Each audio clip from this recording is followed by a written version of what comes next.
Evet hocam, iyi akşamlar. Nasılsın, iyi misin? İyi akşamlar Barış Hocam. Sağ olasın. Teşekkürler. İyiyiz. Sağ olasın. Sizler nasılsınız? Vallahi bizler de iyiyiz hocam. Bugün yine bir maç önü veya genel bir değerlendirme canlı yayını yapacağız birlikte. Beraberiz. Nasıl geçti günün? Sağlığın, saatin, her şey yolunda mı hocam? Vallahi yoğun bir tempoda geçti. Yoğun bir Peki.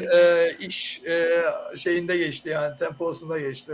Malum. Hocam, hocam yaz geldi senin oralara. 38-39 derece herhalde değil mi? Bugün bir görüştük seninle. 38-39'u görmedim ama bugün de 36,5'tu yani. 36,5 muydu? Pardon, Evet, özür baya dilerim. baya yani sıcak. Sıcağa geçti, bir de ayrıca bu Afrika çöllerinden bir toz bulutu var. Gerçi sadece Mersin'de değil, bütün Türkiye'de şu an etkisi altına almış vaziyette. Yani burada inanılmaz bir toz bulutu var. Hatta uzmanlar maskeyle dolaşılması gerektiğini belirttiler falan. Ama tabii bunu dikkate alan, bizim toplum olarak zaten bu tür şeyleri dikkate pek almayız. Dikkate alan da yok gibi bir şey yani. Hocam korona dönemi maske takmayan insanlar yani bu toz bulutunu hiç kayla almaz ya. Yani Yani maalesef toz öyle yani. bulutuymuş, oymuş, buymuş yani kimse bunu kayla almaz. Evet, öyle Evet maalesef. hocam, bu hafta Trendyol Süper Lig'in 34. haftası oynanacak. Şampiyonluk mücadelesi veren iki takım Galatasaray ve Fenerbahçe maçları var bu hafta. Galatasaray Fenerbahçe'ye rakibine 4 puan farkla 34. haftaya giriyor. Fakat matematiksel olarak şampiyonluk iddiasını hala sürdürüyor. Yani matematiksel olarak maçlar devam ettiği sürece, şansı olduğu sürece şampiyonluk şansı da devam edecek. Ee, Galatasaray bu hafta Adana Demirspor deplasmanına çıkacak. Maçın kadrosu belli oldu. Yani muhtemel kadroları belli oldu. Daha doğrusu kamp kadrosu belli oldu hocam. Ben şöyle biraz kamp kadrosunu size ve izleyicilerimize okuyayım.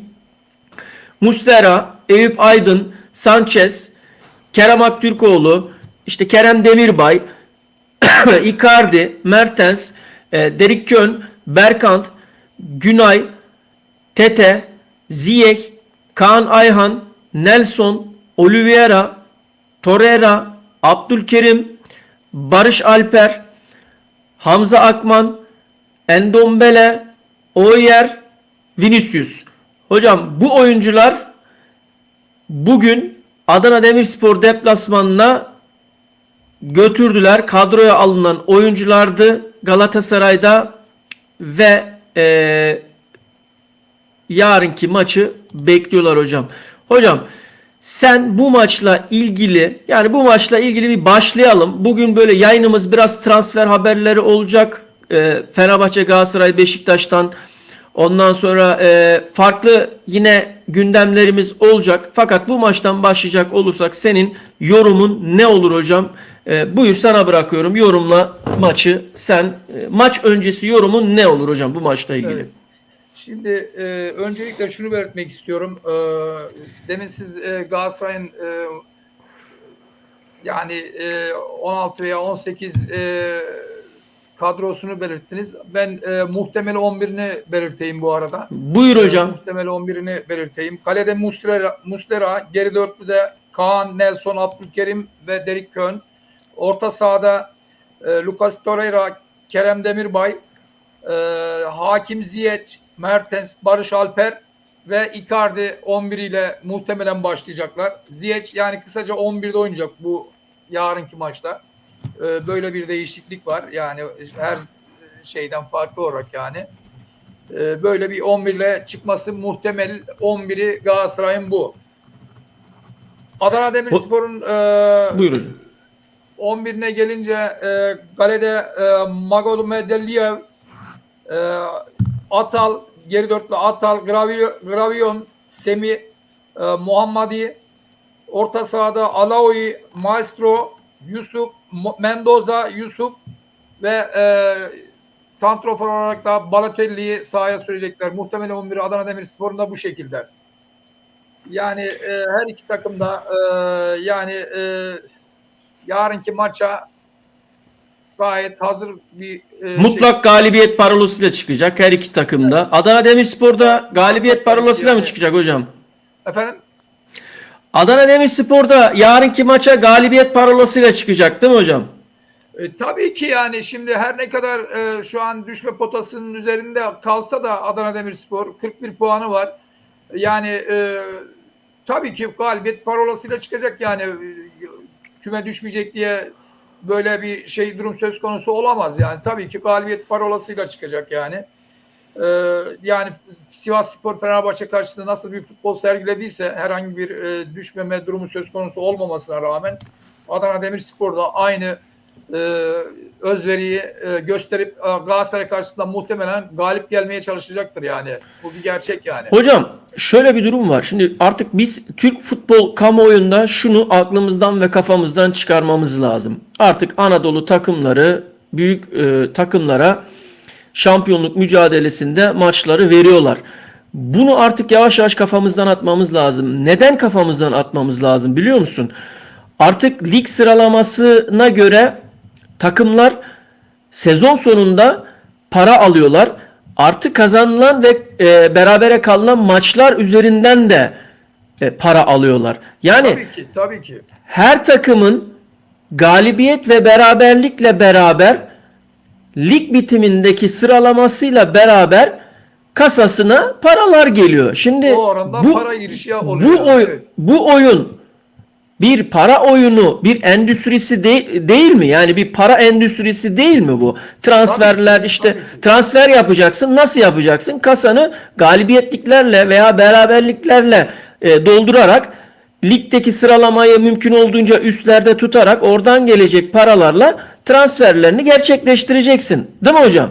Tabii ki. Artık yavaş yavaş hani takımlar bazında bunun en büyük ispatında geçtiğimiz hafta Sivas Fenerbahçe maçında hepimiz tanık olduk. Nasıl tanık olduk hocam? Teknik direktörü Sivasspor'un teknik direktörü Fenerbahçe'nin eski oyuncusu. Doğru mu hocam? Yani Evet. eski bir oyuncusu. Daha önce hatta şike ile ilgili Fenerbahçe kanadından da yargılanmış bir kişi. Yani geçmişte Fenerbahçe ile bağı çok sıkı olan bir teknik direktör. Yönetimine, Sivasspor yönetimine bakarsak Fenerbahçeli çok fazla yönetimde, başkanından tut yönetimine kadar. Yani demek istediğim artık futbol sahada oynanıyor ve sahada kazanılıyor. Çünkü dediğim gibi galibiyet primleri yanı sıra ligde sıralama ile ilgili nerede olursan alacağın para tamamen takımı ilgilendiren hususlar olduğu için artık hiçbir takım yatacağım edeceğim ben bu maçı vereceğim olayı yok artık. Yani takımlarda bu olay yok. Hocam Adana Demirspor Galatasaray maçının hakemi Bahattin Şimşek, maçı Bahattin Şimşek yönetecek. Yardımcılıklarını da Süleyman Özay, Osman Gökhan Bilir yapacak. Dördüncü hakem ise Burak Şeker olarak belirlendi. Galatasaray hocam Fenerbahçe'nin puan kaybetmesiyle beraber de Galatasaray'ın moral motivasyonu çok daha üst seviyeye çıktı. Bundan sonraki maçlarında gerçekten ciddi anlamda daha motive olacağını düşünüyorum. Ne diyorsun hocam? Yani tabii ki daha motive çıkacaktır. Yani şimdi arada bir 4 puan var. Yalnız şöyle bir şey var Barış Hocam. Daha önceki programlarda da söyledim. Yani rehavete kapılmamak gerekir. Her zaman söylüyorum. Yani maç 90 dakika derler ya. Maç Evet. daha 5 maç var. Yani bunun rehavete kapılıp ondan sonra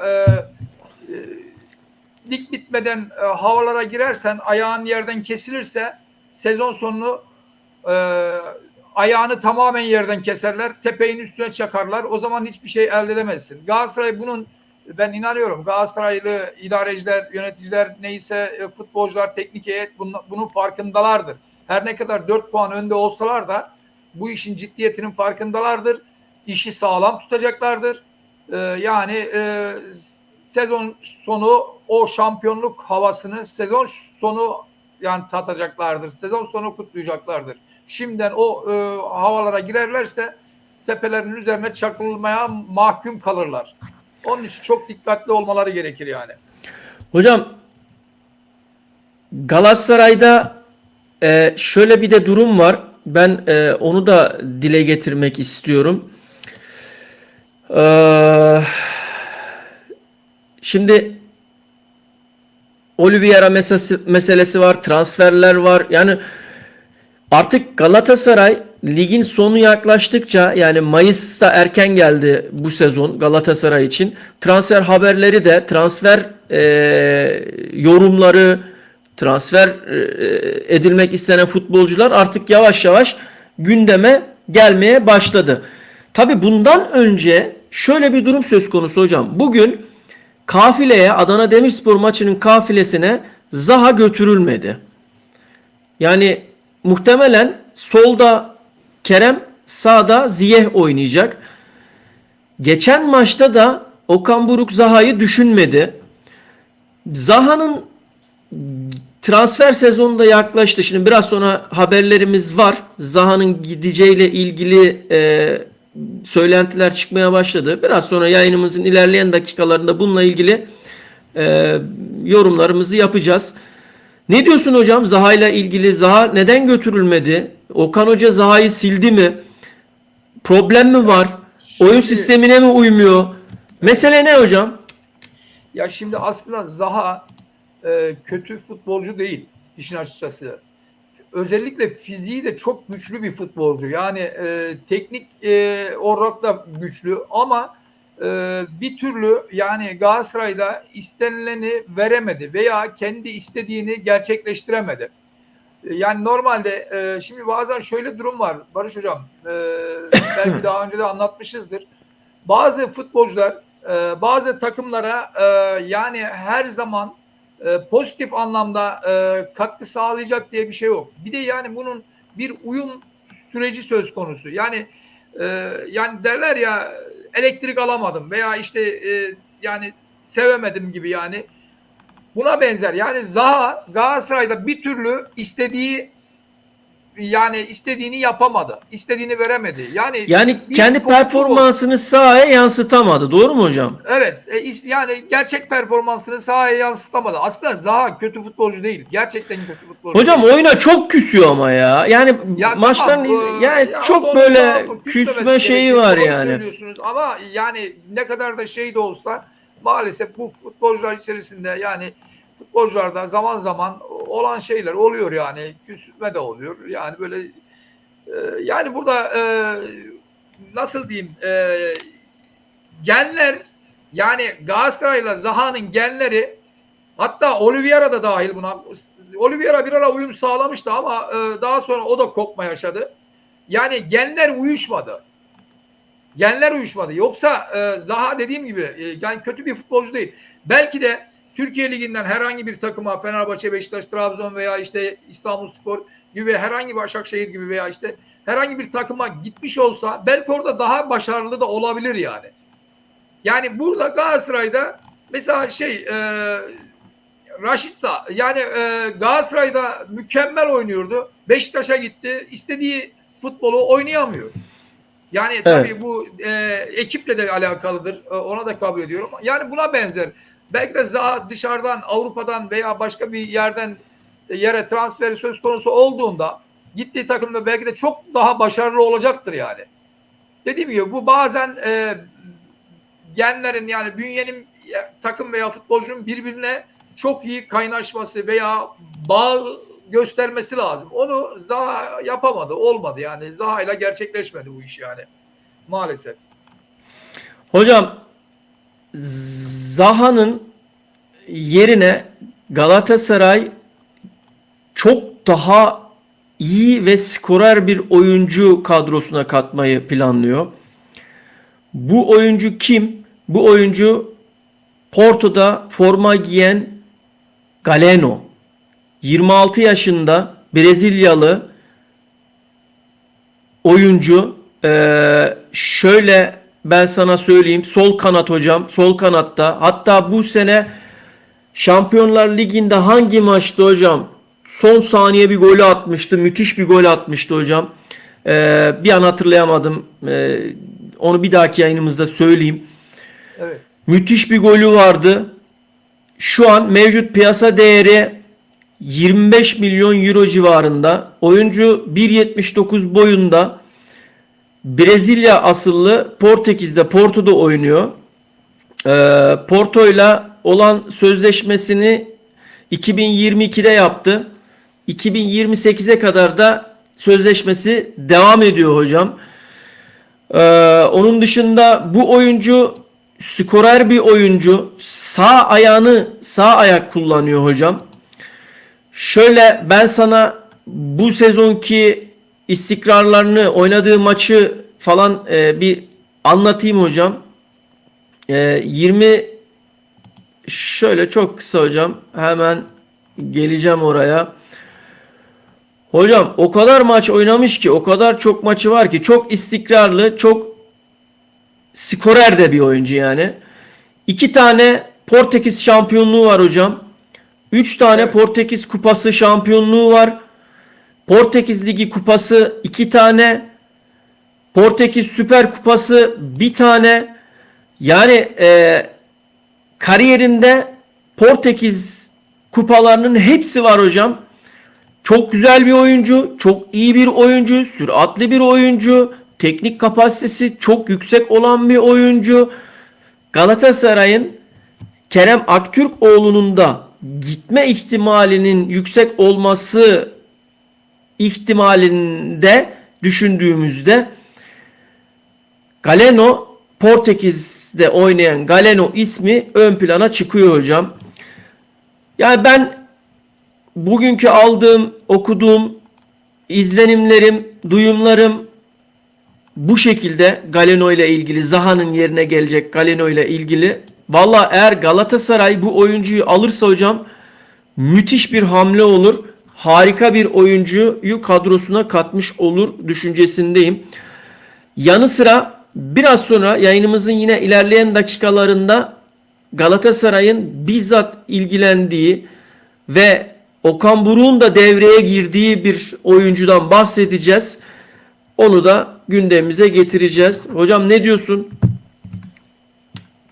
Yani şimdi Genel olarak transfer olarak evet.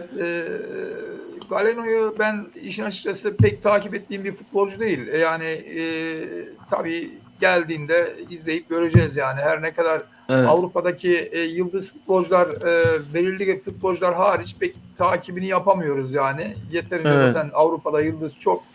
Ondan dolayı yani Galeno'yu da pek takip etmişliğim yok işin aslı. Geldiğinde göreceğiz yani. Yani sizin araştırdığınıza göre anladığım kadarıyla faydalı olabilecek bir yıldız. Ancak Hocam, şunu belirtmek istiyorum. çok özür dilerim. Dakikayı söyleyeyim, maçı söyleyeyim. Sen devam et lütfen. Aklıma geldiği için söylüyorum.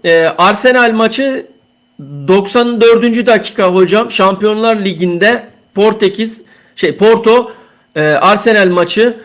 Müthiş bir gol hocam. Yayından sonra aç, izle.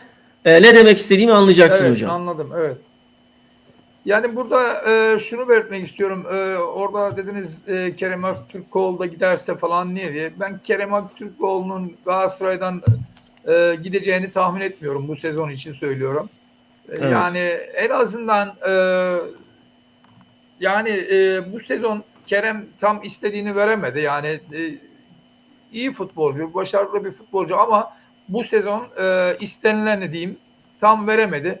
Ondan dolayı hem kendisinin gideceği yerde daha selameti açısından yani iyi bir futbol gösterisi yapması açısından veya işte iyi bir para kazanması açısından bir dönem daha Galatasaray'da kalıp daha faydalı olup öyle ayrılabileceğini düşünüyorum. Yani Kerem'in gideceğini yönetimde bir yıl daha kalsın ister diye düşünüyorum yani. Evet. Anladım. Hocam yani gönül ister, evet, özellikle de seneye yabancı sayısının düşecek olması ve yerli futbolcuya, kaliteli yerli futbolcuya ihtiyacımızın olmasından dolayı elbette Kerem'in kalması ve Barış'ın da kalması çok önemli. Ya şimdi Barış, burada şöyle bir şey Barış'a var. da Yani sen eğer bu sene ben şampiyon oldum, seneye Şampiyonlar Ligi'nde oynayacağım, başarılı diyorsan olmak istiyorum diyorsan, senin de dediğin gibi yani bırak Kerem hocam Aktürkoğlu'nu. bir de beşinci yıldız Tabii ki 5. Galatasaray'ın yani tekrar ligde şampiyon olmaya tekrar çalışacaktır. şampiyon olması Evet. Yani ligde ihtiyacı var bu oyunculara. Kerem Aktürkoğlu'nu Barış Alper Yılmaz dahi göndermemesi gerekir. Yani eğer ki ben başarılı olmak istiyorum diyorsa yani tamam, güzel bir piyasa yaptı Barış Alper ama yani senin de hedeflerin var. Sen de hedeflerine ulaşmak istiyorsun. Yani bundan dolayı Barış da göndereceğini, yani Barış gidebilir belki, bir şey diyemiyorum ama göndermemesi gerekir diye düşünüyorum yani şahsım için. Hocam Yani. iyi para gelirse Ya tabii ki iyi para gelirse satılmayacak hiç kimse yok. Herkes satılır, herkes gönderilebilir yani. Bu da bir gerçek yani. Ki Barış için de şu an ben 25 milyon eurodan bahsediyorlar ama yani 30'dan aşağı gitmeyeceğini düşünüyorum. ben de aynen 30'dan aşağı gitmemesi gerek hocam İnan ya. bak, ben şunu söyleyeyim. İnan Barış Alper Yılmaz Avrupa'da herhangi bir takımda olmuş olsaydı Barış'ın piyasa değeri en az 50 milyon euroydu. Hocam şu an Biz pazarlamasını bilemiyoruz. Aston Villa ekibi Barış'ı artırdı rakamı. Evet, artırdı. Yani tabii Galatasaray'da biraz sözleşme imzaladığı için tok satıcı rolünde olacak. Muhtemelen Aston Villa, şimdi bu Aston Villa falan dediğin zaman hocam bu takımlarda para var. Bunlar yani bir futbolcuya 70-80 milyon dahi inandıktan sonra, hani tamam bu iş yapar dedikten sonra bu paraları bile gözden çıkarırlar. Ama Türkiye Ligi'nde böyle bir oyuncu şu anda yok. Yani 70-80 milyon euro edecek bir oyuncu yok şu anda Türkiye 70-80 Ligi'nde. milyon demiyorum da yani Türkiye Ligi şu anda maksimum rekoru 25-30 arasıdır hocam. Yani işte Barış gibi oyuncular rakamları bu şekilde olur. Barış'a normalde daha önce 18 vermişti Aston Villa. Ancak Evet. daha sonra Galatasaray'ın kabul etmemesi üzerine 25'e çıktı. Yani 7 milyon az bir rakam değil. Yani 7 milyon euro Daha çıkar hocam, daha çıkar. Artırım gösterdi yani. Ki yani bence Galatasaray diretse 30'da görür o yani. Diye Aynen. düşünüyorum. Hocam bu arada Portekizli Gelano bu sezon 44 maçta 15 gol 12 asiste imza atmış. 3273 dakikada oyunda kalmış hocam. İnanılmaz müthiş bir istikrar. 44 maç, yani neredeyse ligin tamamında oynamış. Şampiyonlar Barış Ligi Hocam, falan öyle de. dahil Şimdi yani. mesela biz öyle diyoruz. Mesela o 44 maç az bir rakam değil yani. Şu an Türkiye Ligi'nde 33 maç oynandı. Yani Icardi ve Dzeko 20'şer gol attı. Yani 33 maçta 20'şer. Yani Gelano da o kadar, yani 44 maçta 15 gol abartılacak bir rakam değil bence yani. Hocam öyle de Portekiz'de oynuyor. Yani şimdi Portekiz'deki takımlarla buradaki takımlar Ya arasında hayır olsun abicim, yani neticede yani bir rakamsal yüzdelik dilime vurduğum vakit, maç başı gol ortalamasına vurduğum vakit yani Icardi'yle Dzeko daha başarılı gözükür yani ona kalktıktan sonra. Ya nasıl yani bir golcü transfer edersin ki, dersin ki ya Icardi'nin veya işte Dzeko'nun üzerinde bir golcü geldi dersin. hocam golcü değil ki bu. Yani. Golcü değil hocam, bu kanat oyuncusu bu adam. Bu adam sol kanat oynuyor hocam. Zaha'nın oynadığı yerde oynuyor yani. Forvet oyuncusu değil ki. Sol açıkta diyorsunuz. Sol yani, açıkta tabii hocam. Yani bu Evet. ama bu oyuncu sol açıkta oynayan skorer bir kanat oyuncusu. Öyle düşün yani. Evet. Hani o yüzden bu rakam, bu istatistik çok müthiş bir istatistik yani. Hocam yeni bir isim daha var Galatasaray'ın gündeminde. Bombalar düşüyor. Bu isme Okan Buruk bizzat dahil oldu ve futbolcunun kendisiyle bir telefon görüşmesi yaptı. Oyuncuya gelecek sezon Şampiyonlar Ligi gruplarında oynayacağız, seninle ilgili planlarım var dedi. Konuştu ve kendisinden cevap bekleniyor. Rafa Silva forvet arkası oynayan bir oyuncu. Müthiş bir oyuncu. Hocam yaşı 30, 17 Mayıs 93 doğumlu hocam. 1.72 boyunda, sağ ayak ve Benfica'da oynuyor. Şu anda oynadığı takım Benfica. Hocam sözleşmesi 30 Haziran 2024'te bitiyor. Yani bu yaz sezonunda o 30 Haziran'da sözleşmesi bitiyor. 2 ay sonra. 2016'da geldi. Yani Benfica'ya 2016'da 31 Ağustos 2016'da imza attı. Ve bu yaz sezonunda 30 Haziran 2024'te de sözleşmesi bitiyor. Şu anki mevcut güncel piyasa değeri 18 milyon civarında. Ve bonservissiz bir oyuncu. Oyuncunun bu sezonki oynadığı maçlar toplam 49 maçta oynadı hocam. 49 Evet. maç az bir rakam değil. Yine Portekiz'de, Benfica'da oynamak. Hocam 20 tane golü var. 20 golü var.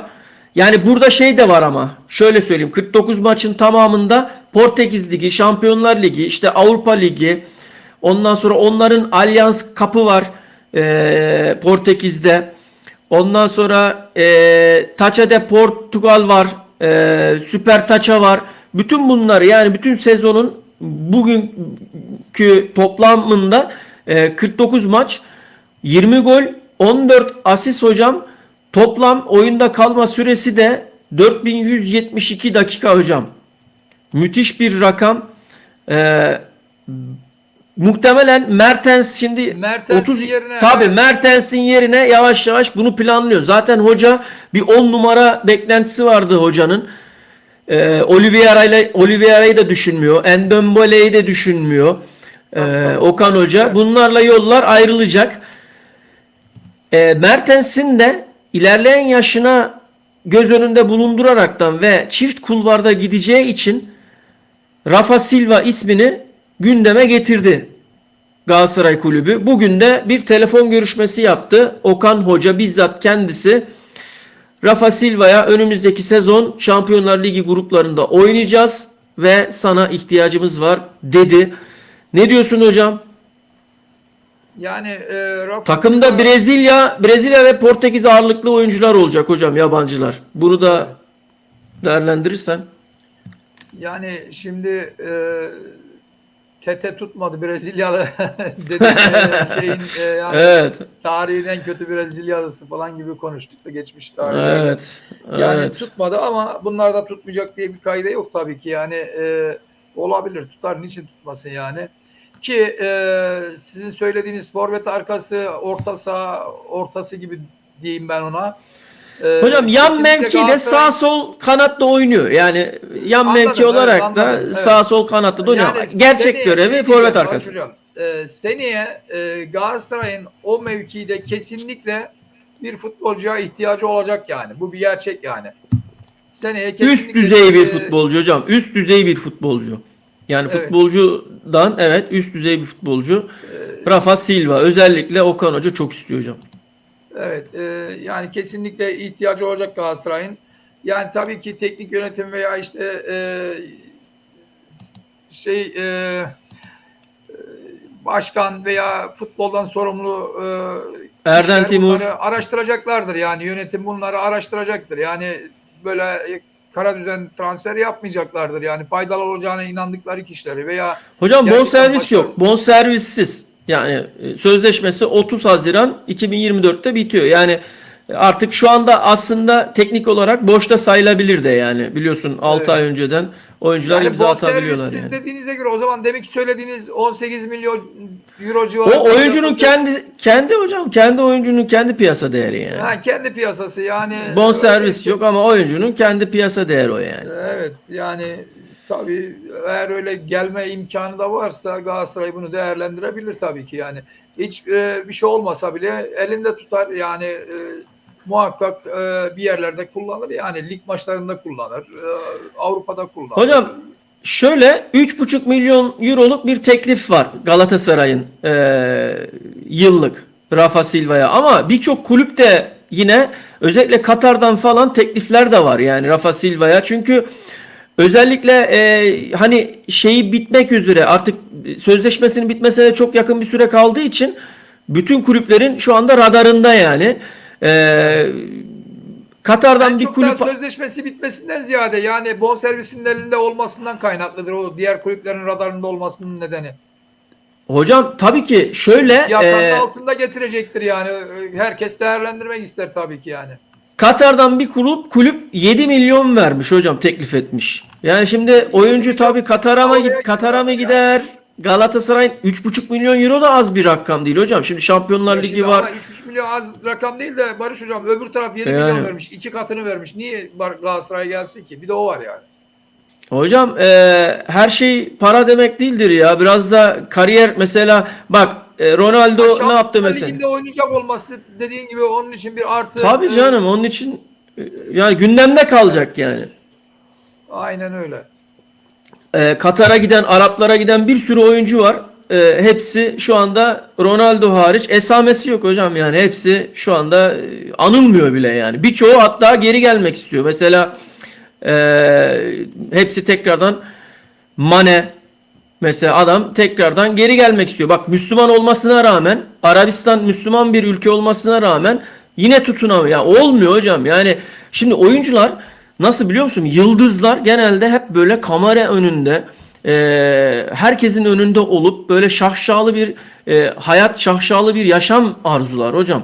Yani bu onların böyle hoşuna gider yani. Şimdi o ortamı bulamayınca, veya ne bileyim, bugün bir haber okudum, ülke ismi vermeyeyim.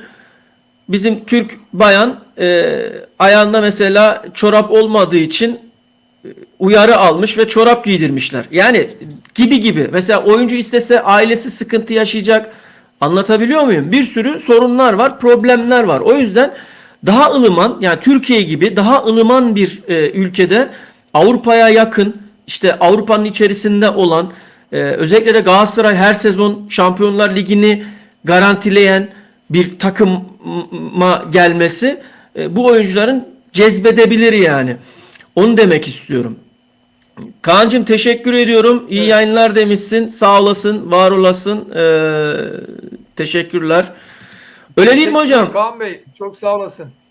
Öyle değil mi hocam? Doğrudur tabii ki. Hocam, Bir de buyur bizde hocam. yani demek ki söylediğiniz takım hangi takım bilmiyorum. Türkiye'den herhalde anladığım kadarıyla. Ya şunu söylemek istiyorum. Yani biz Orta Doğu'dan ziyade biz biraz daha Avrupa'ya biraz daha yakın gibiyiz yani şey olarak Evet, evet, onu söylüyorum hocam. Yani biz yaşamsal, sosyal, yaşamsal olarak herhalde biraz daha daha oraya. ılıman, evet, daha ılıman. Evet. Yani Aynen. oraya da oranın da şeyini değil de yani saçma sapan düşüncelerini veya örf ve adetlerini değil de yani genel anlamda da düşündüğümüz vakit biraz daha sanki o tarafa biraz daha şey gibiyiz yani. Bir adım o tarafta gibiyiz öyle söylemek istiyorum. Evet. Tabii, tabii. Evet hocam, bugün Muslera açıklama geldi Muslera'dan. Milli takımı Muslera bıraktı ve emekli oldu hocam. Hocam, Fernando Muslera artık yavaş yavaş sona doğru geliyor. Muslera'da mutlu son diyeyim ben hocam, başlık olarak. Yani hani Daha bir şey söyleyeyim mi Barış kariyer Hocam? olarak söylüyorum hocam. Buyur hocam. Evet. Büyük bir ihtimalle de Muslera Türkiye'ye yerleşir diye düşünüyorum. Hocam, Yani birçok diğer oyuncu, ya aileler olsun veya çocuklarının çoğu, yani bir oyuncuların çocuklarının çoğu tabii tabii. Muslera, hepsi Çünkü Türkiye'de doğdu yani. Hepsi Türk gibi çünkü hissediyordur Muslera kendini kaç şu yıldır anda. Türkiye'de Barış Hocam? 12 yıl hocam. 12 yıldır Türkiye'de en büyük çocuğu kaç yaşında? Hocam, onu o kadar bilmiyorum açıkçası Yani ya. Yani örnek veriyorum. Yani geldiğinde doğmuş olsa 12 yaşında olsa geldiğinde doğmuş olsa şu an diğer çocuklar da dahil hepsi yani Türkiye'de doğmuş gibi düşün yani Türkiye'de büyüyor gibi düşün. Ki yani artık burayı benimserler kendi vatanı olarak görürler. Yani ki tabii, tabii. alışmışlardır. Eşi de alışmıştır. Yani burayı benimserler. Bence Türkiye'de kalır gibi düşünüyorum Muslera. İlerleyen yıllarda da Galatasaray'da altyapıda veya A takımda neyse teknik heyetinde de görev yapabilir yani öyle bir çalışma da olabilir yani çünkü bizim Kaleci Hocam kaleci antrenörlüğü devam eder ya. antrenöre Kaleci ihtiyacımız antrenörü var olarak yani. devam eder. Evet. Evet. Hocam bir de şöyle sırf kaleci antrenörü olarak düşünme. Mesela Torreira'yı kim getirdi hocam Galatasaray'a? Muslera getirdi hocam. Yani Muslera ikna etti. Mesela o önerdi. Galatasaray'a gel işte bak burada böyle bir takım var. Anlattı etti yani. Ne oldu? Torreira ikna oldu ve geldi. Şimdi Uruguay'da da bizim scout ekiplerinin yani Türk scout ekiplerinin veya işte başkanların veya futbol şubesinden sorumlu olan başkan yardımcıların artık kimlerse Türkiye genel olarak söylüyorum o bölgelerde zayıfız biz yani ülke olarak. Şimdi oralarda kötü oyuncular iyi oyuncular yok mu? Yani çok fazla iyi oyuncular var oralarda. Şimdi onları da ikna etmek artık gelmelerini sağlamak falan bu tarz işler için de kullanabilirsin Muslera'yı. Anlatabiliyor muyum? Yani Tabii, sadece tabii. kaleci antrenörlüğü değil, bir nevi menajer gibi de kullanabilirsin yani. Evet. Hocam 133 maç, 4 Dünya Kupası, 2011 Kupa Amerika zaferinin ardından Uruguay milli takımından emekli olduğunu açıkladı hocam. Gerçekten müthiş bir kariyer. Özellikle Galatasaray kariyeri başarılarla dolu. Kariyerin yanı sıra hocam ve elbette en göze batan da kişiliği hocam. Harika bir insan. Müthiş. Gerçekten yani Türk futbol yani henüz Galatasaray'a devam ediyor ama Uruguay milli takımı gerçekten çok başarılı ve iyi bir insanı kaybetti hocam. Öyle diyorum ama yani aktif futbol hayatı olarak söylüyorum bunu. Onun dışında zaten mutlaka oradakilerle görüşeceklerdir hocam. Hocam buyur konuşmak istediğin, değinmek istediğin. Yani Galatasaray kalecilerden yana yıllardır çok şanslı diyebilirim yani. Gerçekten Evet. yıllardır çok şanslı. Geçmiş yıllara baktığımız diğer kalecileri de değerlendirecek olursak yani onlar da kayda değer futbolcular, kalecilerimiz. Yani Galatasaray'ın en büyük yakaladığı başarılardan bir tanesi de kaleci yönünde, kalecinin iyi seçilmesinden kaynaklandığını düşünüyorum ben yani. Atanla tutanın hocam. Galatasaray Tabii hep bu ki, konularda tabii ki. Yani uzun Smoy yıllar hep zamanından başlayın yani Muslera'ya kadar gelen süreç içerisinde yani Galatasaray çok nadir hata yapmıştır. Yani kaleci yönünde ya 2 tane ya 3 tane yani 5 tane çıkmaz yani. Baksana Muslera bile 12 yıl 13 yıl olmuş Galatasaray'da oynuyor. Yani Smoy'den bu yana demek istediğim yani fazla bir kaleci yönden sıkıntı yaşamamıştır Galatasaray yani. Ondan dolayı da başarılı olmuştur yani. evet. Hocam Golcüler Galatasaray yönünden de aslında öyle bir nevi yani tabii. Tanju'dan bu yana düşünecek olursak yani hatta Gökmen Özdenak'tan Aynen. hatta sana şunu söyleyeyim kaleci olarak Yasin vardı. Gökmen Özdenak'ın kardeşi Yasin Özdenak vardı. Sen hatırlar mısın? Amerika'ya gitti yerleşti. Yok hocam o kadar yok ya o kadarını Yasin, hatırlamıyorum. kaleci Yasin. Yani bunlar öyle böyle değil yani. Gerçekten diyorum. Yani kardeş de Gökmen şu an şeyde televizyonlarda spor yorumculuğu falan yapıyor. Yani Evet. Gökmen de çok iyi golcüydü. Özellikle kafa golleri çok atardı yani.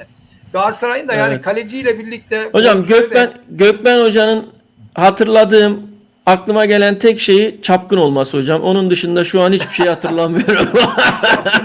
ben bir tane çapkın tanıyorum. Çapkın bir oyuncuymuş hocam. Ben bir tane çapkın tanıyorum. O da Tanju Çolak. Ya o tamam o Tanju'ya dönemin sormuşlar. Tanju'ya sormuşlar. Adın ne demişler? Tanju demiş yani. Tanju demiş. Ne iş yapıyorsun demişler. Söyledik ya demiş. Söyledik ya demiş. Yani Tanju çapkın adam ya kardeşim. Yani evet. hem futbolcu hem golcü hem çapkın adam yani bir nevi. Evet.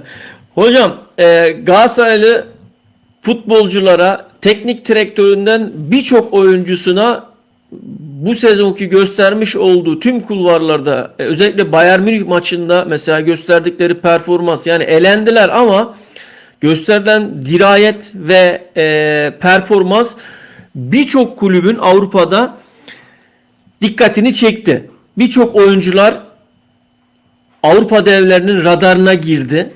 Yanı sıra teknik direktör Okan Buruk da birçok takımın radarına girdi hocam. Geçen yayınlarımızda söyledik. Spartak Moskova'nın net bir teklifi var hocam. Fakat lig sonu diye hani öyle bir geçiştirdi ama tabi biliyoruz ki Okan Hoca imzayı attı. Yani imza töreni yapılacak sadece. Fakat tabi yoğun bir ikna çabası da var. Özellikle İtalyan kulüplerinden hocam. Napoli'nin de bir ilgisinin olduğu biliniyordu. Fakat bugün gündeme bomba gibi düştü. Lazio da gündeme girdi hocam. Yani Spartak Moskova'nın ardından Lazio ve Napoli de Okan Buruk'la ilgileniyor. Okan Buruk meselesini nasıl değerlendirirsin hocam? Ne düşünüyorsun? Böyle Barış Hocam, yani Fatih Hocam gibi oradan başlayalım meseleye. Tabii sen yorumla hocam. Buyur.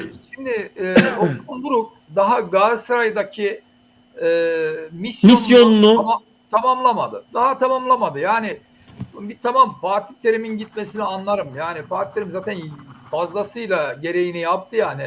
Allah var yani.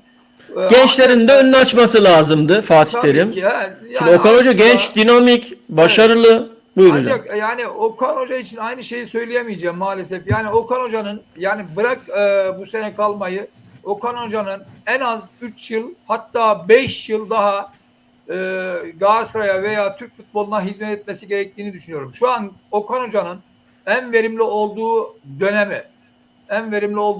Yani şimdi tutup da Avrupa'ya gidip arkasına orada, yani Allah göstermesin, kazara bir başarısızlığa uğrarsa çok büyük sıkıntılar olur. Tekrar dönüşü onun çok zor olur yani.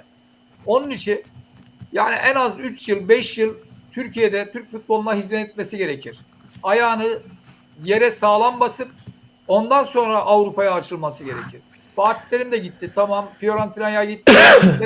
Inter'e gitti. Yani birkaç Milan'a. Kimi diyorsun? Kimi dedin hocam sen? Fatih Terim. Evet. Fiorentina'ya gitti. Milan'a gitti. Yani şimdi demek istediğim yani Okan Hoca'nın da bu aşamayı kaydedip en az 3-5 yıl daha çalışıp Türk futboluna hizmet ettikten sonra yani gitmesi gerektiğini düşünenlerdenim yani, öyle söyleyeyim yani. Acele etmesine gerek yok diye söylüyorum buradan yani. Ben şöyle senin yorumlarının devamını getireyim hocam. Ben evet, farklı bir perspektiften bakıyorum bu konuya. Şöyle, benim bakış açım ve perspektifim şu yönde. Türk futbolunun artık hocaya göre bir oyun sisteminden çıkıp kendine has bir oyun sistemine geçmesi lazım. Nasıl geçmesi lazım hocam? Bak şimdi şöyle. Evet. Dinle hocam. Mesela şöyle. Almanya ekolü, İspanyol ekolü, Brezilya ekolü, İngiliz ekolü, bunları hep sayıyoruz ya hocam, bu ekol olmuş ülkeleri. Şimdi evet, Türkiye'nin de artık 80-90 milyonluk bir nüfusu var. Bak, yetişen Türk yetenekli oyuncuları artık görüyoruz piyasada. Ve artık yavaş yavaş değerlerini de bulmaya başlıyorlar. Üst düzey Avrupa'nın takımlarına gidiyorlar. Yani şans buluyorlar. Ha, oynar oynamaz, o ayrı bir mesele. Ama artık şans bulmaya başladılar. Tabii oynayıp oynamamaları o ayrı bir başlık, konu. Onu bugün şimdi yayınımızda girmeyeyim. Ama Okan Hoca'nın artık Galatasaray'da yerleştirmesi gereken bir ekol var hocam. Bu ekolün devamı milli takım olur hocam. Milli takım eğer Galatasaray'da bu projeyi, bu ekolü oturtturduktan sonra yerli oyuncularla beraber daha sonraki bir sonraki aşaması milli takım olur Okan Hoca'nın. Artık Türkiye'nin, Türk milli takımının bir ekole ihtiyacı var. Bu ekolü nasıl oluşturur? Alttan gelen yerli ve milli bir hocayla oluşturur bunu hocam. Evet. Yani evet, Montella İtalyan bir hoca. Adana Demirspor'da güzel başarılar elde etti. Fakat Türkiye'nin iç dinamiklerini çok iyi bilmeyen bir hoca. Şimdi Okan Hoca oyunculuğu döneminden tut teknik direktörlük sürecine kadar baktığımızda hayatı hep başarılarla dolu ve Avrupa'nın farklı kulüplerinde top koşturmuş bir oyuncu. Birçok Avrupa'da ülkenin ekolünü, özellikle İtalyan ekolünü, İtalyan çevresiyle de beraber kendisini teknik direktörlükte de geliştiren bir hoca şu anda Okan Hoca. Ve bunu Galatasaray'da daha önce daha önceki takımlarında gösterdi. Şimdi de Galatasaray'da gösteriyor. Galatasaray'da uzun yıllar hizmet etmesi gerekiyor. Galatasaray kendi camiası, kendi yetiştiği camia, kendi başarılarını, şampiyonluklarını yaşadığı bir camia. Avrupa'ya oradan giden bir camia Galatasaray Kulübü. Dolayısıyla Galatasaray Spor Kulübü'ne Okan Hoca'nın aidiyet borcu da var hocam. Tabii tabii. Tamam mı? Yani bu aidiyet borcu da var. Galatasaray Spor Kulübü kendisine şansı verdi ve kendisi de elbette bu şansı çok iyi değerlendirdi. Evet. Değerlendirdi hocam. Şimdi ben kendi adıma söylüyorum. Okan Hoca Galatasaray'a ilk geldiğinde biraz ön yargılı bakmıştım Okan Hoca'ya. Fakat beni yanılttı Okan Hoca. Evet. Beni çok yanılttı. Yani yanıltmanın ötesinde çok fazla yanılttı. Galatasaray'ın bütün iç dinamiklerini, Türk futbolunun bütün iç dinamiklerini, artısını eksisini bilen bir teknik adam ve bunu artık ekol haline getirmesi gerekiyor hocam. Galatasaray'da bu ekolü oluşturacak. Sonraki hamlesi de Türk milli takımı olacak ve Türk milli takımında ekol futboluna dönüş yapması gerekir diye düşünüyorum. Evet. Evet hocam. Yani söylediklerinize katılıyorum. Yani Okan Hoca'yla ilgili ama işte dediğim gibi yani daha Okan Hoca misyonunu Türkiye'de tamamlamadı. Yani Tabii. İşte onu söylüyorum hocam. Yani daha misyonu tamamlamadı Okan Hoca. Hocam bu hafta Galatasaray'ın Adana Demirspor deplasmanından bahsettik. İşte Galatasaray konusuna değindik. İşte Okan Hoca transferi, işte Barış Alper transferi, olası transferler yani bunlar konuşulan. Gelecekler, gidecekler falan derken hocam bu hafta bir de derbimiz var. Fenerbahçe Beşiktaş derbisi. 34. hafta da oynanacak müsabakanın hakemleri belli oldu hocam. Volkan Bayaslan yönetecek hocam maçı, derbiyi. Yardımcılıklarını ise Serkan Ok ve Serkan Olguncan yapacak. 4. hakem ise Burak Pakkan. Hocam geçen haftaki Sivasspor Fenerbahçe maçında son dakikalarda Sivas'ın kazanmış olduğu penaltının VAR kayıtları da açıklandı. VAR'da neler oldu, neler gelişti. Bunlarla ilgili kayıtlar da açıklandı. Bizim yayınımızda ben 2 defa penaltı olduğunu söylemiştim. Ve bu konuyla ilgili birçok yorumcu, yani profesyonel yorumcu diyeyim artık bunlara, benimle aynı düşüncede, özellikle babalar benimle aynı düşüncede, ama daha aşağıya doğru futbolculuk yapıp da şimdi yorumculuk yapanlar çoğu yani bazılarının yorumu ilk pozisyon, Ciku'nun hamlesi, bile ve isteyerek yapmış olduğu, baldırına yapmış olduğu hamle, arkadan hamle ve dengesini kaybetmesine penaltı diyor. Birçoğu da kaleci Livakovic'in yandan gelip bileğine direkt daldığı pozisyona penaltı diyor. VAR kayıtlarında da direkt kaleci Livakovic'in yapmış olduğu hamlede penaltı olduğunu ve muhtemel penaltı için VAR'a çağrıldığı bir pozisyondu. Sadece ne diyorsun hocam? Livakovic'in yaptığı hareketten dolayı mı VAR'a çağrılmış? Evet, yani Livakovic'in hareketinden dolayı VAR'a çağırıyoruz dedi. VAR'daki Alman hakem. Yani birinci pozisyonu hiç söylemediler. Yani Ciku'nun arkadan bile ve isteyerek yapmış olduğu o hamleyle alakalı bir şey yok. Niye yok hocam? Onu da söyleyeyim mi sana? Evet. Yani orada yeterli bir temasın, evet, var, hamle var ama penaltıyı gerektirecek yeterli bir temas görmediler orada. Barış Hocam. İkinci pozisyon daha etkili bir pozisyondu. Evet. Ama bu sefer eleştiriler de hocam, madem öyle neden kart göstermedin yönünde. Evet. Yani kaleci Livakovic'e. Zaten gösterilmesi gerekirdi. Buyur Bak, hocam. şimdi benim yaşımız ne derler, kemale erdi mi derler, ne derler? Yani Estağfurullah hocam, daha gençsin yaşımız da ya. ortaya çıkacak bu şekilde ama söyleyeyim, yaş 55. Yani futbolun 15 yaşından beri futbolun içerisinden geliyoruz. Yani takibini yapıyoruz. Oynadık, bilmem ne yaptık falan, işte detaya gerek yok. Evet. Yani şimdi ben dün anlattığım dün dediğim pardon Sivas Fenerbahçe maçının olduğu gün anlattığım konuyu, yani her ne olursa olsun ben konuşmalarımın arkasındayım. Eğer futboldan az bir şey anlayan birisi varsa gelsin, başa başta konuşurum. Yani arkadan yapılan temas 9 kusurlu hareketten birisi ve kesinlikle penaltıdır. Oradaki yetersizliği, şiddeti diye bir olay yok. Yani topa vurma anında, vurmadan önceki anında arkadan baldıra dokunduğun an o dengesini kaybediyor ve topa istediği gibi vuramıyor. Ondan sonra Artık kırmızı kart hocam. Evet, Artık kırmızı kart. Bak, pozisyon, birinci pozisyon. Evet. Ondan sonraki Livakovic'in hareketini yani ister versin ister vermesin. İlk müdahale zaten orada gerçekleşiyor yani. Ve kesinlikle penaltı yani. Hocam onu bak, orada şöyle de bir tereddüt var.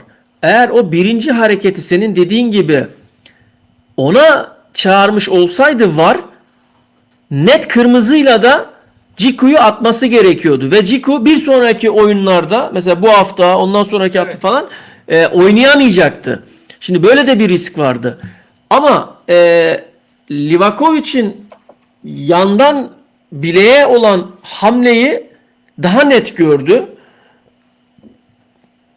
Dolayısıyla ona çağırdı. Fakat bu defada şu şey var. Şu söyleniyor.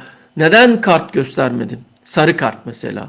Son adam, kalecinin müdahalesi ve kart gerektiren bir pozisyon. Doğru mu hocam? Yani orada neden kart göstermedin gibi yani orada bir ceza sahası içerisinde eleştiri var yani. Evet.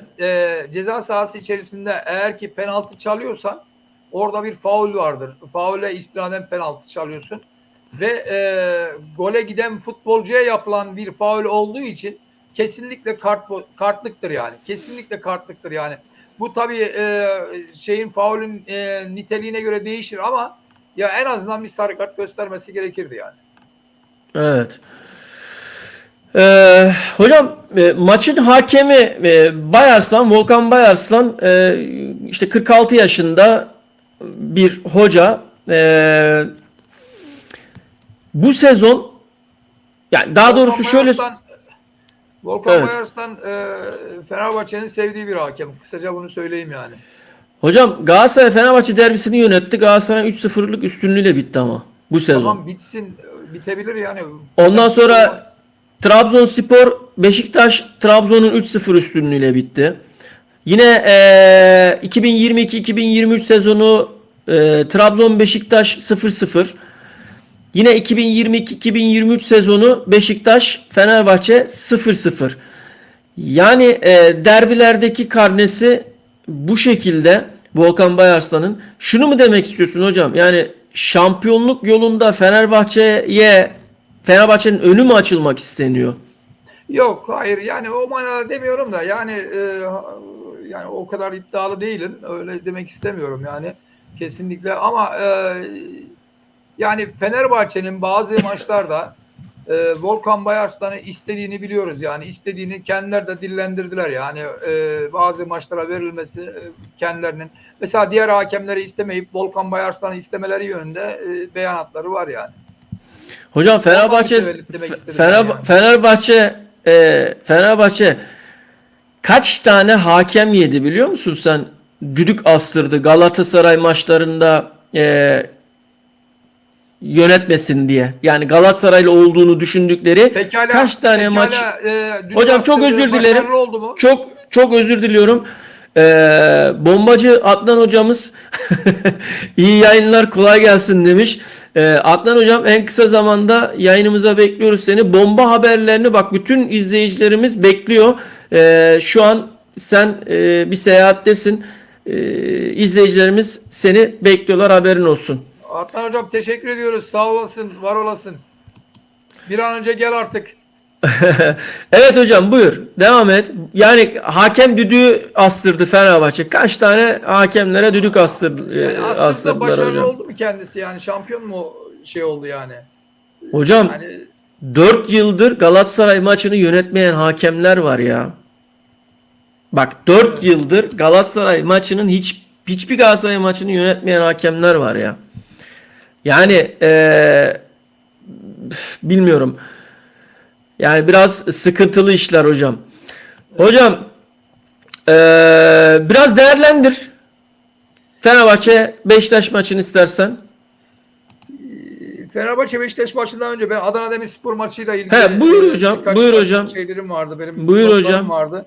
Buyur hocam. Şimdi Adana Demirspor'un bu sezon 4 büyüklerle oynadığı takımların maçların istatistiklerini çıkardım. Ben aslında Demirspor fena da bir netice almamış değil yani. İlk başta Galatasaray'la İstanbul'daki maçta Galatasaray'a 3-1 yenilmiş. Tamam, normal karşılayabiliriz. Ondan sonra kendi sahasında oynadığı Trabzonspor'u 1-0 yenmiş. Ondan sonra Beşiktaş'ı 4-2 yenmiş hocam. Adana'daki maçta Beşiktaş'ı 4-2 yenmiş. Adana Demirspor değil mi hocam? Efendim? Adana Demirspor mu diyorsun? Tabii ki. Fenerbahçe ile de berabere kalmış. Bak Trabzon Yani büyük takımlara olan, derbi demeyeyim de büyük takımlara olan maçları evet, kazanmış çoğunu. 4 büyüklere yani. karşı. Trabzon'u yenmiş, Beşiktaş'ı yenmiş, Fenerbahçe ile berabere kalmış. Galatasaray'a 3-1 yenilmiş.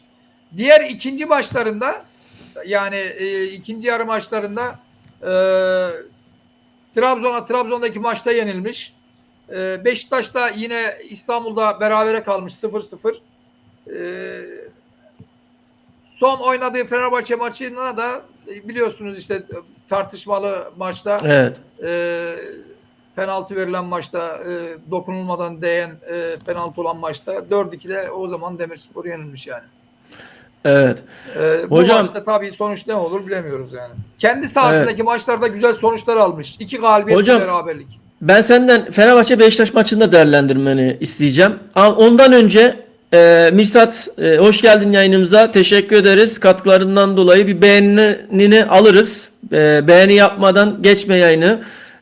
Demişsin ki Barış hocam Icardi bir video paylaştı. Buna ne diyorsun demişsin. Yani kendi eşiyle yapmış olduğu bir video. Ama onun arkasında bence bir hayat hikayesi oluşacak gibi geliyor bana. Daha farklı bir şey var. Ne olabilir? Yani ben ilk aklıma gelen şu. İşte eşi hasta falan biliyorsun. İşte ona hitaben bir video hazırlamış olabilirler. Veya onunla ilgili, eşiyle ilgili bir şey olabilir. Yani bu tarz insanlar böyle yaşıyor zaten. Bu tarz insanların hayata bakışı, hayat felsefesi bizim düşüncemizin tam tersi, tam farklı yönde yani. Hani onlar için bir problem yoksa bizim için de herhangi bir problem yoktur diye düşünüyorum. Yayınımıza katıldığın için teşekkür ediyorum Müsaat'cığım. Sağ olasın. Buyur hocam. Fenerbahçe Beşiktaş derbisi hakkında ne düşünüyorsun? Trendyol Süper Ligi'nin 34. haftasında oynanacak maçın yorumunu senden bekliyorum hocam. Buyur. Söz sende. Şimdi Barış hocam, bu maçı değerlendirmeden önce sezonun ilk yarısında oynanan maçta, yani birinci yarıda oynanan maçta Beşiktaş Fenerbahçe. Evet, Beşiktaş Fenerbahçe maçında bile Fenerbahçe Beşiktaş'ı 3-1 yendi biliyorsunuz yani. Evet hocam. Beşiktaş o maçta da bir varlık gösterememişti. Yani Fenerbahçe'nin Beşiktaş karşısında yine galibiyetle ayrılacağını düşünüyorum ben yani. Çok da rahat ayrılacağını düşünüyorum. Beşiktaş bu sene istenilen performansı sergileyemedi. Takım olarak sergileyemediler her şeyden önce. Bireysel bırak, takım olarak da başaramadılar yani istedikleri futbolu.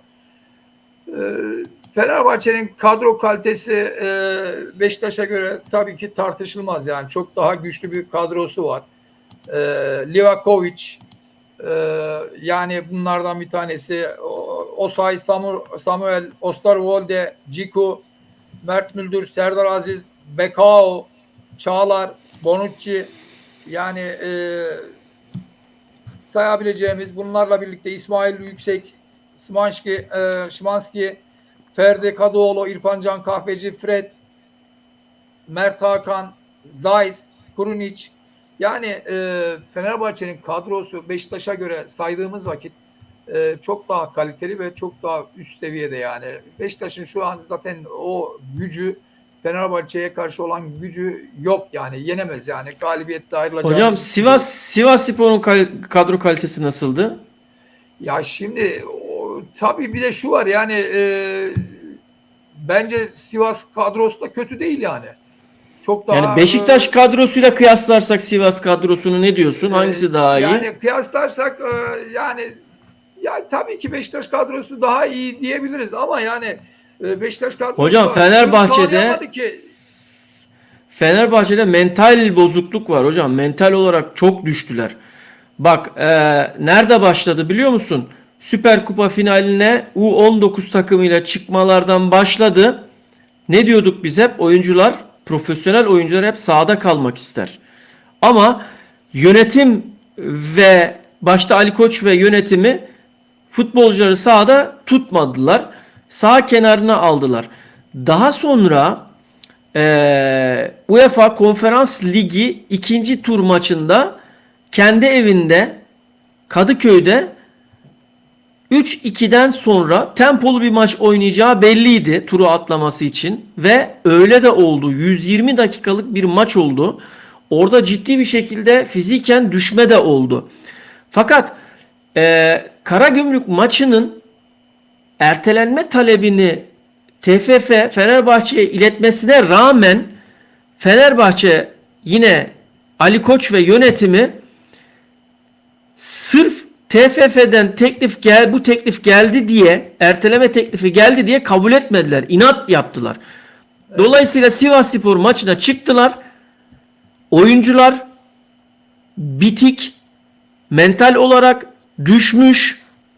Hani İsmail Kartal bu takım 3 günde bir maç yapıyordu. 3 günde bir maç yapıyordu dediğin, baktık biz takvime, ayda 3 tane maç yapmış. Bu takım nasıl 3 günde bir maç yapıyor? Ben bunu anlayamadım bile yani. Şimdi Fenerbahçe hocam kadro kalitesi olarak, bak bunu çok konuştuk. Diğer yayınlarımızda da konuştuk hocam. Formaların arkasında dünya yıldızları, Avrupa yıldızlarının isimleri var. Evet. Ama Fenerbahçe Spor Kulübü camiası çok kırılgan bir camia. En ufak bir başarısızlıkta, yani bu ligin sonu olarak da söylemiyoruz.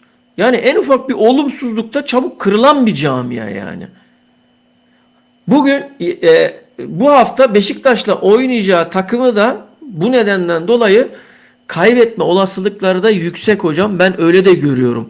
Beşiktaş'ın şu anda Beşiktaş'ın da yükselmeye ihtiyacı var. Evet, kadro kalitesi doğru, haklısın, ama Beşiktaş'ın da bu maçı kolay kolay bırakmayacağını düşünüyorum. Buyur hocam. Hocam seni desteklemek amacıyla yorumlarına biraz da katkıda bulunmak için biraz araya girdim. Devamını sen getirebilirsin hocam. Buyur. Evet, yani şimdi Beşiktaş'ın varlık göstereceği maç Barış hocam bu maç değil yani. Yani bu maç değil derken yani bu maça kalmadı Beşiktaş'ın varlık göstereceği maç. Bundan önce önünde oynadığı maçları sayayım ben sana. Beşiktaş'ın Galatasaray'la oynadığı maçlardan bu yana olan üçüncülük şansı devam ediyor ama değil mi Beşiktaş'ın hocam? Var tabii ki de, yani ben ondan ziyade şeye değineceğim. Beşiktaş'taki güce, performansa değineceğim. Yani Galatasaray maçından bu yana oynadığı maçlarda Galatasaray'a 1-0 mağlup oldu. Evet. Kendi sahasında, kendi saha ve seyircisi önünde. Ondan sonra Antep'e gitti. Antep'te 2-0 yenildi. Ondan sonra Antalya geldi İstanbul'a. Yine Beşiktaş kendi sahası ve seyircisi önünde Antalya'ya 2-1 yenildi. Ondan sonra Başakşehir'le oynadı. Başakşehir'in sahasında Fatih Terim Stadyumunda 1-1 berabere kaldılar. Ondan sonra Samsun geldi İnönü'ye. Onunla da 1-1 kaldılar Samsun'la. Bir Ankara Gücü'nü yendiler geçen hafta. Yani Barış Hocam burada 1, 2, 3, 4, 5 maçta 2 puan almış. Hocam burada net teknik direktör becerisizliği var Beşiktaş'ta. Net. 3 mağlubiyet, 2 beraberlik. Tamam. Net teknik direktör beceriksizliği var. Santos Beşiktaş'a öyle bir oyun sistemi oturtmaya çalıştı ki ben hayatımda, tarihimde Beşiktaş yani dört büyükler nezdinde söylüyorum. Hiç böyle bir oyun sistemini daha görmedim. Ha, Anadolu takımı olur. Evet, görüyoruz zaten, mesela Sivas'ın falan oynadığı beşli defansla oynadılar yani. Rakibin üstüne gelmesini bekledi. Ne yaptı? Kontrayı buldu. Golleri buldu yani nihayetinde. Bunu anlayabiliriz. Ama Beşiktaş'a bu oyunu oynatamazsın. Ben Serdar Topraktepe'nin Beşiktaş'ı sezon sonuna kadar yönetimin gözleri, yani tüm Beşiktaşlıların gözleri şu anda Serdar Topraktepe'nin üstünde olacak. Fakat tabii Beşiktaş yönetimi de bugün başkanı Hasan Arat Nuri Şahin'i aradı hocam. Nuri Şahin'den durumununla ilgili bilgi aldı. Yani nedir durumun, ne düşünüyorsun, planlaman nelerdir falan gibisinden böyle Nuri Şahin'le sohbet havasında bir görüşmesi gerçekleşti. Nuri Şahin'in de olaya hani direkt hayır demediği, sezon sonu tekrar konuşalım, görüşelim başkanım dediği de bilgisi var. Ne diyorsun hocam peki? Nuri Şahin mesela Antalya'daki başarıları işte gerçekten göze hoş, güzel bir futbol oynatıyordu. Dortmund Yardımcı antrenörü şu an. Dortmund yardımcı antrenörü, teknik direktörü, Dortmund'un çocuğu. Yani biz hani nasıl Galatasaray'ın çocuğu falan diyoruz ya Okan Buruk'a. Nuri Şahin de Dortmund'un çocuğu. Yani bir Orada gün yıldızlaştı yani. Orada yıldızlaştı. Bir gün Dortmund'a teknik direktör olacağını düşünüyor. Fakat şu an mevcut olan hocayla Dortmund yönetimi herhalde devam edecek. Eğer ki devam etme, sezon sonunda mevcut hocayla devam etme kararı alırsa Dortmund yönetimi, Beşiktaş'a Nuri Şahin daha yakın olacak gibi bilgiler var. Yani Nuri Şahin'in bu konuyu düşünebileceğini, tekrardan Türkiye'de Beşiktaş gibi bir kulüpte devam edebileceğini böyle net olmasa da dile getirmiş durumda. Şimdi İtalyancası var, İngilizcesi var, Almancası var. Ben şöyle söyleyeyim. Yani lafını da kesmiş gibi oldum Yok ama. yok, sen hocam gir aralara. Yok Evet, önemli değil ya. Şimdi Nuri Şahin, ben size şunu söyleyeyim, yani Nuri Şahin Beşiktaş'a gelse Beşiktaş'ta başarılı olacağına ben inanıyorum. Değil mi? Başarılı Benim da en olur. çok beğendiğim hocalardan bir tanesi Tabii, hocam. tabii. Genç, Yani Nuri dinamik. Şahin boş insan değil. Yani Almanya altyapısında yetişmiş, yani Almanya futbol kültürünü almış birisi ve başarılı olmuş. Almanya'da oynayabilecek en iyi seviyeye, üst seviyeye kadar çıkmış bir futbolcu ve Türkiye'ye geldi. Antalya'da da kendini gösterdi. Hem futbolcu olarak hem teknik direktör olarak kendini ispat etti yani. Tekrar ahde vefa veya Dortmund'da olan kalan borcunu ödemek üzere Dortmund'a gitti. Orada da yani başarılı sayılırlar.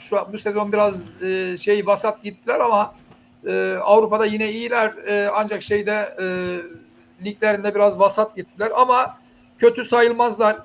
Yani Nuri Şahin'in kısaca Türkiye'ye gelse kesinlikle başarılı olacağını ben düşünüyorum yani. Beşiktaş'a da yakışır. Beşiktaş'a da gerçekten iyi olur yani, yakışır diye düşünüyorum yani. Yakışır da gerçekten. Yani biz Sergen'i nasıl yakıştırıyorsak yani Nuri de gayet güzel Beşiktaş'ı çalıştırabileceğine kanaat geliyorum ben yani. Hocam Beşiktaş'ın teknik direktörlük isimleri arasında ilk sırada net İtalyan Sarri var hocam. Bunu daha önce yayınlarımızda söyledik. Evet. İtalyan Sarri var. Fakat hani olmazsa ihtimal gibisinden Nuri Şahin'le de görüşüldüğü. Tabii Beşiktaş camiası demeyeyim de taraftarları da Sergen Yalçın üzerinde bir talep belirtiyorlar. Yani taraftarların gönlündeki aslan veya kartal diyeyim, Sergen Yalçın. Beşiktaş taraftarlarının gönlündeki kartal Sergen Yalçın. Fakat tabii yönetim biraz daha Avrupa'yı bir hoca, yani başkan Evet. Hasan Arat daha Avrupa'yı bir hoca istiyor. Ben de şöyle söyleyeyim Barış Hocam. Adnan Hocam yok. Bugünkü bombayı da ben patlatayım madem Patlat öyleyse. hocam. Buyur, dinliyorum. Dur şimdi. Evet. Söyle, Şimdi bombayı Hasan Arat, patlatıyorum de. evet, Hasan Arat beyefendinin Avrupa'yı bir teknik direktör istemesini söylemeniz üzerine bunu dile getiriyorum. Böyle bir şey gündeme gelmiş olduğunu duyduk. Tabii ne kadar doğruluğu tartışılabilir, ancak böyle bir düşünce de Beşiktaş içerisinde oluşmuş olduğunu öğrendik yani. O öğrendiğimiz konu da Barış Hocam, e, Avrupa Şampiyonası'ndan sonra Montella'nın Beşiktaş'a geleceği yönünde duyumlar aldık yani. Ama şampiyonadan Hocam, sonra hocam bu bomba tam bir bomba. Buyur evet, hocam. e, yani Avrupa Şampiyonası'ndan sonra milli maçlardan sonra Montella ile bir görüşme, yani ön görüşme yapıp yapılmadığını bilemiyorum ama böyle bir Beşiktaş içerisinde böyle bir görüşmeler yapıldığını duyumunu aldık. Demin söylediğim gibi Nuri Şahin nasıl Avrupa'yı bir teknik direktör olarak Beşiktaş'a yakışacağını söylediysek, Montella'yla da anlaşılırsa Beşiktaş'a, yani deyim yerindeyse cuk diye oturdu derler ya, aynı o şekilde olacağını düşünüyorum ben yani. Montella da Beşiktaş'a çok iyi yakışır ve başarılı olacağını düşünüyorum yani. Türk Milli Takımı Teknik Direktörü Montella Beşiktaş yolunda diyoruz hocam. Bomba haber, bugünkü bomba haber bu, öyle mi? Doğrudur hocam, aynen bu. Tamam hocam. Bu bomba haberi senden aldık. Beşiktaş'la devam edelim diyeceğim ama ondan önce İrfan Can'a, Fenerbahçe'ye dönelim hocam. Yok, şöyle yapalım hocam ya. Ya hocam, ben şunu da söylemeden geçemeyeceğim. Yani Buyur hocam. Nuri Şahin veya Montella, hangisi gelirse gelsin Beşiktaş'ı toparlayacağına ben inanıyorum.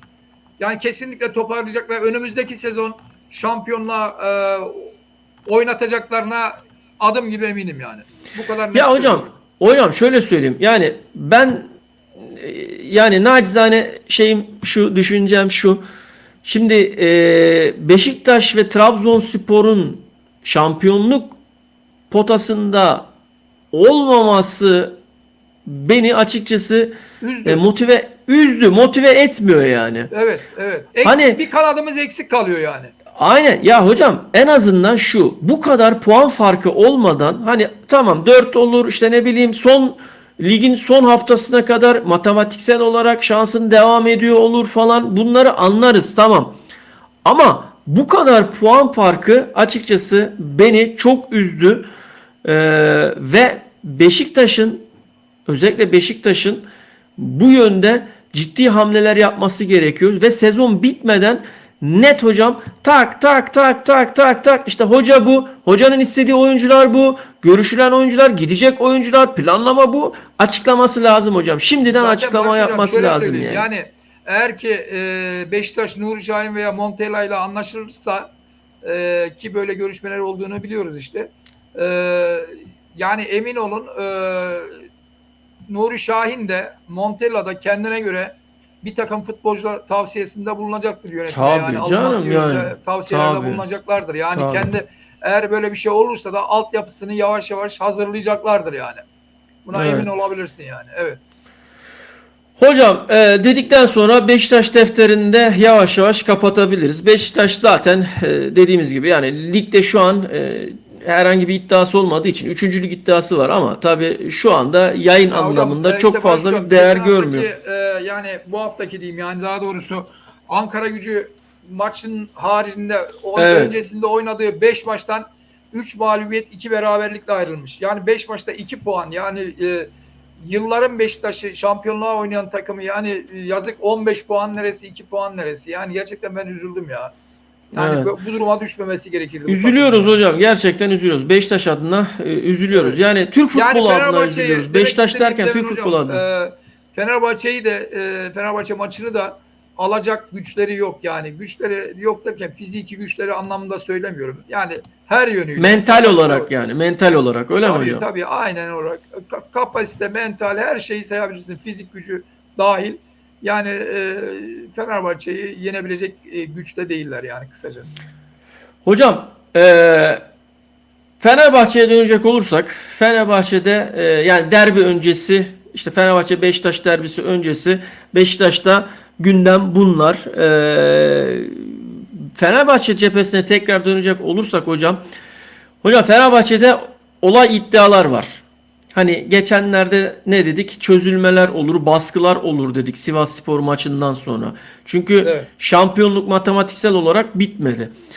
Neyde baskılar olur? İşte futbolcuların İsmail Kartal'a özellikle Ceko'nun önderliğinde bazı futbolcuları da yanına alarak, işte özellikle işte Tadic gibi oyuncuları falan, işte Cengiz gibi oyuncuları falan da yanına alarak, daha önceden Ceko'nun biliyorsun Roma'da takım arkadaşıydı ve çok güzel işler yapıyorlardı o dönemlerde. Şöyle bir iddia var hocam. Ciku ve Tadic İsmail Kartal'a bazı oyuncuları oynatması konusunda baskılar yaptığı yönünde hocam. Ceko özellikle İsmail Kartal'a Krunic, Zayh ve Cengiz Ünder'i oynatması konusunda İsmail Kartal'a baskı yaptığı yönünde haberler var hocam, bilgiler var. Ne diyorsun sen bu konuda hocam? Ya şimdi yani futbolcular baskı yapmış olabilir. Yani kendilerinin saha içerisindeki oynarkenki uyumu açısından öyle bir baskı, yani veya baskı demeyelim de, buna böyle bir şeyi dile getirmiş olabilirler. Ancak yani bu dediğiniz Kurunic, Saiz, Cengiz Ünder, yani atıyorum 3 kişi şu an isim olarak yani. Yani kimi kesecek? Zaten zaman zaman o her üçünü de maç içerisinde değişiklik yapıyor yani. Veya ilk 11'de kimi kesip de onları koyacak yani. Evet. Hocam 11'i hangi Cengiz oynatacak Allah'ını seversen ya ya. Cengiz bitmiş, sahada Ya geziyor yani. Cengiz Ya ben bunu, bitmiş hocam bu ya. haberin biraz da yani güvenirliğini biraz tartışırım yani, işin açıkçası. Dediğin gibi yani Cengiz'in şu anki durumuyla ilgili, sezon başında oynadığı maçta 3 gol atarak o günün meyvesini yedi bu tarihe kadar. Yani sanmıyorum yani hangi Ceko da onu yani değerlendirip de yani onu demez herhalde yani. Çünkü Hocam Ceko şans verdi şöyle yani İsmail Hoca. Ceko sezon sonu zaten gidiyor. Yani gidecek. Evet. Kesin gidecek yani.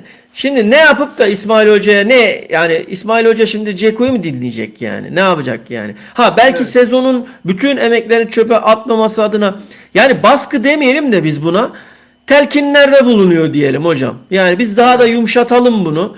Değil mi? Yani Evet. biz yayıncılık gereği biraz daha yumuşatalım bunu. Çünkü kaynağından kesin emin olmadığımız bir şeyde biraz daha yumuşak davranabiliriz.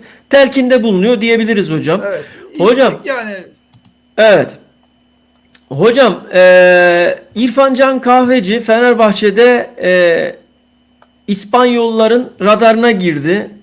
La Liga ekiplerinden Sevilla İrfan Can Kahveci ile ilgilendiği yönünde yine haberler var.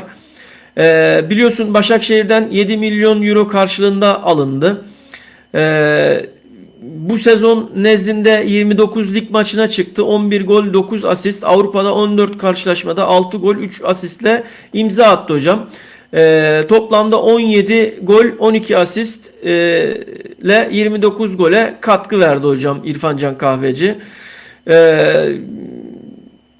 Yani şu anki mevcut piyasa değeri, yani Sevilla hani ilgilenir, böyle bir durum falan olursa 15-20 arası bir şey var hocam. Bonservis meselesi konuşuluyor. İrfan Can Kahveci sence gitmeli mi? Veya Sevilla'nın oyun sistemine uyar mı hocam? Hani daha böyle teknik bence ayak. Evet hocam. Buyur hocam. Bence İrfan Can Kahveci, demin Okan Buruk daha misyonunu tamamlamadı diye bahsettik, gitmesi gerekmez diye konuştuysak, İrfan Can Kahveci'nin de tam tersine artık gitmesi gerektiğini, misyonunu tamamladığını Fenerbahçe'de ve güzel bir para da verilirse gitmesi gerektiğini söyleyebiliriz yani. Ve Ha, sen tam tersini İrfan söylüyorsun. Can da, İrfan Can için gitmesi gerektiğini söylüyorsun. evet, Doğru mu hocam? İrfan Can için Tamam. gitmesi gerektiğini Ben de aynı söylüyorum. şeyi düşünüyorum seninle Ve hocam. Aynı paralelde düşünüyorum. İspanya'da da İrfan Can'ın şöyle teknik özelliğinden dolayı genelde ayağı paslarda veya işte ayak bilek hareketi dediğimiz o bileğine hakimiyetinden veya topu ayağında saklamasından mütevellit, yani bu gibi teknik özelliklerinden dolayı İspanya futboluna yatkın olduğunu ve yani İspanya'da da başarılı olabileceğini söylüyorum. Yani İspanya'da İrfan Can Kahveci başarılı olur. İş yapar yani hocam. İş Öyle yapar. mi? İş Ve yapar. gitmesi de Evet. gerekir. Yani Fenerbahçe'de yeter yani, yaptığını yaptı yani bu zamana kadar. Hocam Bir de Fenerbahçe bal yapmayan arı gibi. evet, Yıllardır bak, sezon içinde oyna mücadele et. Hep böyle ya son maçlarda kaybettiler. Ya sezonun bitmesine 2 hafta, 3 hafta, 4 hafta kala kaybettiler. Yani bal yapmayan arı misali.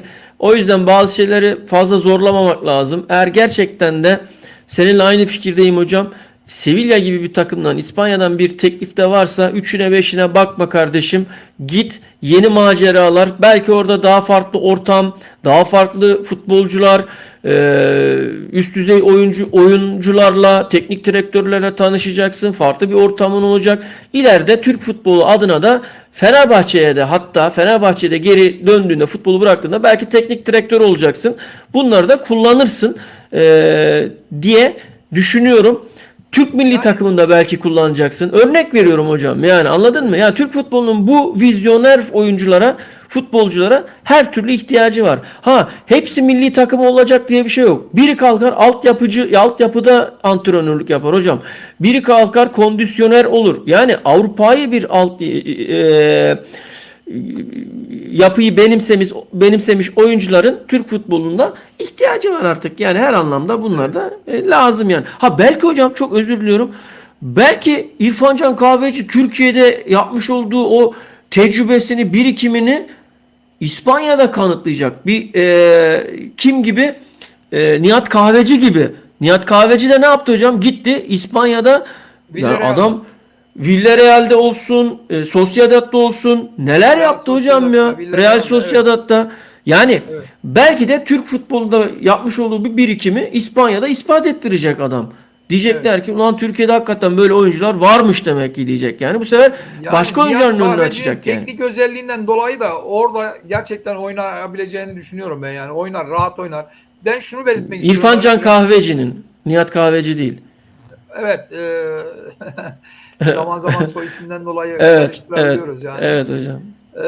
Şimdi ben şunu söylemek istiyorum. Oradaki satış bedeli olarak, yani bonservis bedeli veya anlaşma bedeli olarak, yani belki de Fenerbahçe üst düzey bir rakam bekleyebilir ama e, yani İrfan Can Kahveci'nin bir Barış Alper Yılmaz kadar Yok. bir rakamsal anlamda bir şey Mümkün olabileceğini kesinlikle düşünmüyorum yani. Hocam 8'in üstü yapmaz, ben sana söyleyeyim. 8'in üstü Ya yapmaz ben hocam. ne diyecektim biliyor musun? 8 ile 12 arasında ne verirlerse verin, gönderin gitsin. Aynen. diyecektim Ya işte ben de hadi senin dediğine geleyim. Hadi Evet. 8-12 diyeyim. Ben de sana Evet, 8 ile 12 destekler arasında Aynen ne hocam. verirlerse gönderin gitsin. 8 dahi verseler gönderin gitsin yani. Aynen hocam. Yani Yani şimdi Fenerbahçe ona 8'i oradan alırsa 3'e 4'e onun ayarında değil de ona yakın birkaç futbolcu alabilir yani. tek sıkıntı yerli olması hocam. Yerli işte. Yerli oyuncu seneye lazım hocam. Bütün takımlara lazım yani.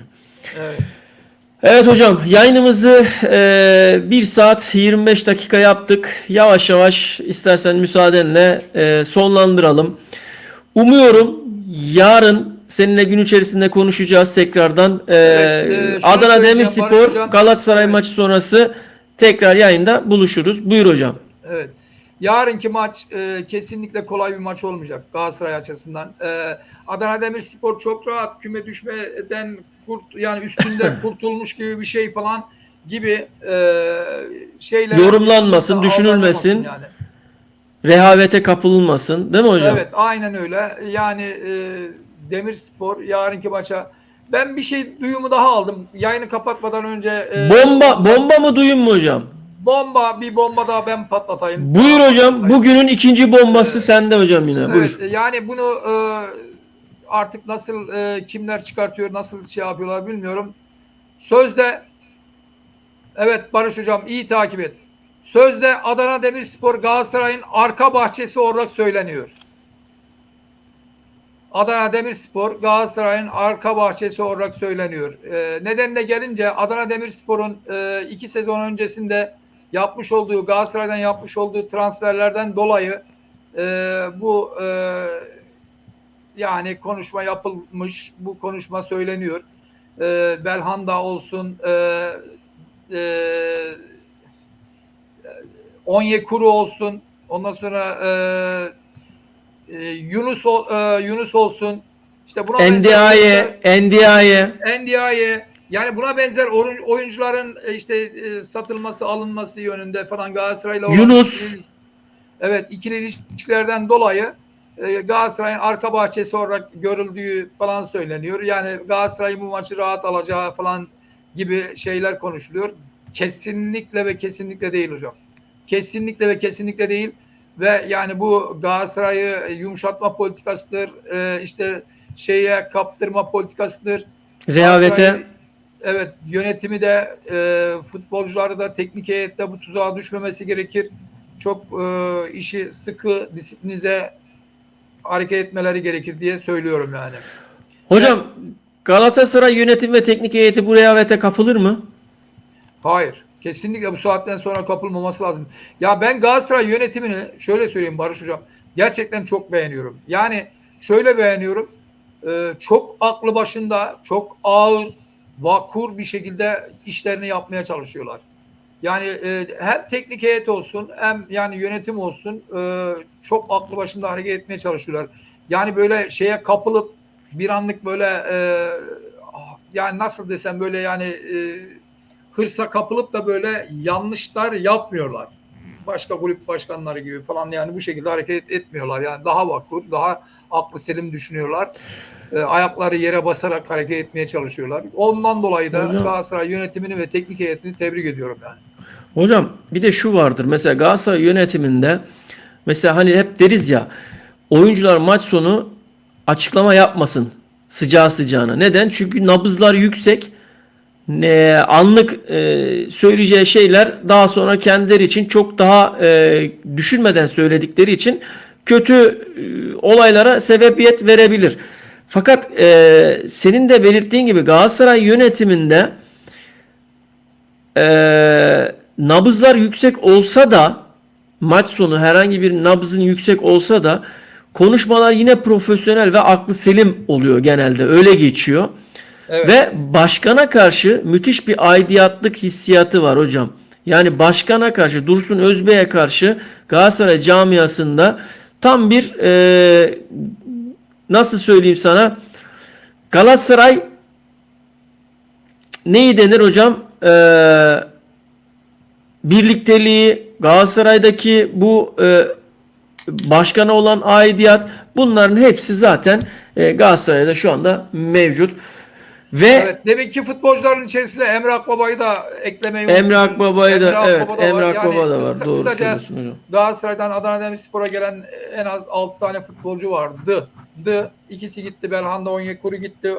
NDI de hocam gitti. Vallahi kimse Adana Demirspor için Galatasaray'ın arka bahçesi demesin. Karagümrük için Fenerbahçe'nin arka bahçesi deniliyordu. Biz hayır dedik ama hemen maç kadrosunda olan oyuncu Fenerbahçe maç günü kadrodan çıkarıldı.